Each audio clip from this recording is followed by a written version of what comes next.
Olá, aqui é a professora Débora e agora nós iremos resolver a atividade de literatura referente à semana do dia 13 a 16 de outubro. Sétima questão. Em tristes sombras morre a formosura, em contínuas tristezas a alegria. Nos versos citados, Gregório de Matos empregou uma figura de linguagem que consiste em aproximar termos de significados opostos, com tristezas e alegria. O nome desta figura de linguagem é letra A, metáfora, B, aliteração, C, eufemismo, D, antítese ou E, sinédoque. Você precisa, para responder essa questão, relembrar o conteúdo sobre figura de linguagem, certo? Então, vamos lá. Vamos recordar aqui sobre as figuras que aparecem nos itens, para poder achar o item correto. Letra A, metáfora. A metáfora representa uma comparação de palavras com significados diferentes e cujo termo comparativo fica subentendido na frase. Ou seja, é uma comparação irreal, né? Exemplo, aquela menina é uma flor, ou seja, quer dizer que ela é acessível, é gentil, certo? E então, quando tem aí na frase tristeza e alegria, quer dizer que é uma metáfora? Não. B, aliteração. A aliteração é a repetição de sons consonantais. Exemplo, o rato roeu a roupa do rei de Roma. Tem isso nesse verso? Não, também não. C, eufemismo. O eufemismo é utilizado para suavizar o discurso, amenizar a situação, certo? Exemplo, ele faltou com a verdade, que é a mesma coisa que dizer que ele mentiu, certo? Então, também não é eufemismo. D, antítese. A antítese é o uso de termos que têm sentidos opostos. Exemplo, a relação deles era de amor e ódio, ou seja, amor e ódio são coisas opostas, sentimentos opostos, certo? E lá no verso de Gregório de Matos, em tristes sombras morre a formosura, em contínuas tristezas a alegria. Tristeza e alegria são palavras opostas, então, logo foi utilizado uma antítese, certo? A figura de linguagem chamada antítese. E o item correto é o D. Item E, sinédoque. No caso, é a mesma coisa que metonímia, certo? A metonímia é a transposição de significados considerando parte pelo todo, autor pela obra. Exemplo, o Brasil jogou bem nas Olimpíadas. No caso, não foi o Brasil, o país. Foi o time que representa o Brasil, certo? Ok? Então, o item correto, antítese, que aparece no verso de Gregório de Matos. E é bastante presente na literatura do período barroco, certo? Oitava questão. Escolha a alternativa que completa de forma correta a frase abaixo. A linguagem, o paradoxo e o registro das impressões sensoriais são recursos linguísticos presentes na poesia. Aí você vai ver qual dos itens tem as palavras que completam essa frase. No caso aí, o item correto é o B, rebuscada, a antítese barroca. A linguagem rebuscada, ou seja, a linguagem mais formal, com presença de palavras da norma culta, certo? Com a presença de várias palavras, vários sinônimos, certo? O paradoxo, a antítese, como a gente viu na questão anterior, que são as palavras com significados opostos, e o registro das impressões sensoriais, são recursos linguísticos presentes na poesia barroca, que foi o que a gente estudou, certo? Então, só pode ser o item correto B. Próxima questão. Nasce o sol e não dura mais que um dia. Depois da lua se segue a noite escura. Em tristes sombras morre a formosura, em contínuas tristezas a alegria. Porém, se acaba o sol, por que nascia? Se é tão formosa a luz, por que não dura? Como a beleza assim se transfigura, como o gosto da pena assim se fia, mas no sol e na luz falte a firmeza, na formosura não se dê constância, e na alegria sinta-se tristeza. Começa o mundo, enfim, pela ignorância, e tem qualquer dos bens por natureza.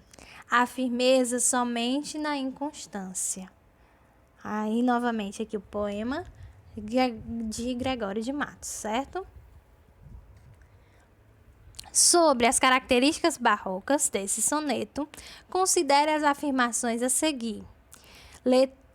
No caso aqui, item 1, certo?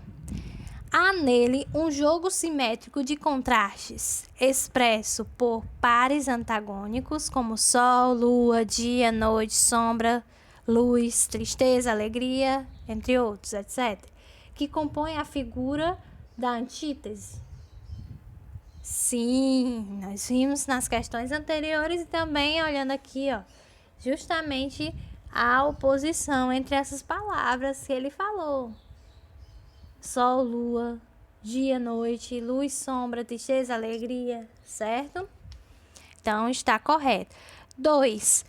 Este é um soneto oitocentista que cumpre os padrões da forma fixa, quais sejam rimas ricas, interpoladas nas quadras A, B, e alternadas nos tercetos AB, BA. E aí, o que vocês acham? Esse item está correto? Nesse caso, ele não está correto, porque o poema não é oitocentista, certo? Poema oitocentista são os poemas, obras que foram criadas, né, que surgiram no século XIX. E sim, esse poema é seiscentista, certo? Que surgiram no século XVII, tá certo? Então tá errado, porque deveria ser este é um soneto seiscentista, tá? E outra coisa também, é um esquema de rimas nos quartetos. Ele diz lá AB, só que não é isso, certo? É AB, BA. Vamos lá olhar no poema, certo? A última palavra de cada estrofe. Dia rima com alegria, que está lá, A e A na quarta estrofe. Rima primeiro e quarto verso, tá? Desculpa, primeiro e quarto verso. E escura rima com formosura. Segundo e terceiro verso. Na outra aqui, nascia, confia, dura, transfigura, também. Então, aqui tem a rima, certo? O esquema é AB, BA, certo? Já nos tercetos, ele diz que é AB, BA. Só que como é que tem essa rima, se só tem 3 versos, certo? Não tem como. Aqui nos tercetos, né? Que são estrofes com 3 versos, quartetos, estrofe com 4 versos e tercetos com 3 versos, certo? No caso aqui, firmeza, rima com tristeza. Constância vai rimar, né? Já com a outra parte do outro terceto, certo? Só que a rima vai ficar CD, C, DC, D, certo? Firmeza com tristeza, C, e constância, D. Aí no outro, ignorância com constância, D, e natureza, C, porque segue o padrão, tá certo? Então, esse item aí, o item 2, está incorreto, certo? Agora vamos para o 3. O tema do eterno combate entre elementos mundanos e forças sagradas é indicado ali por ignorância do mundo e qualquer dos bens, por um lado, e por constância, alegria e firmeza do outro. No caso aqui, ele está perguntando se o tema do poema é esse combate entre elementos mundanos e forças sagradas. No caso, vamos voltar lá, né? Ele diz aqui, só voltando aqui, ignorância do mundo e qualquer dos bens fica na parte dos elementos mundanos. Vamos lá, aqui, ó.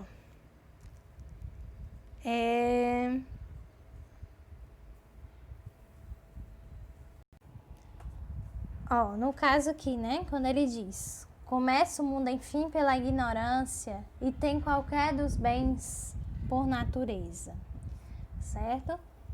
E o outro lado que vem das forças sagradas é constância, alegria e firmeza. Mas no sol e na luz falte a firmeza, na formosura não se dê constância e na alegria sinta-se tristeza. No caso, sempre há essa oposição de ideias, esse questionamento, certo? Entre as coisas mundanas e as forças sagradas, certo? É isso que está sempre em duelo nos temas, não só desse poema, mas nos temas de outros poemas, outras obras desse período, tá certo? Então, só pode ser qual item aqui? Item D. Somente 1 e 3 estão corretas, certo? Então, gente, obrigada e até a próxima.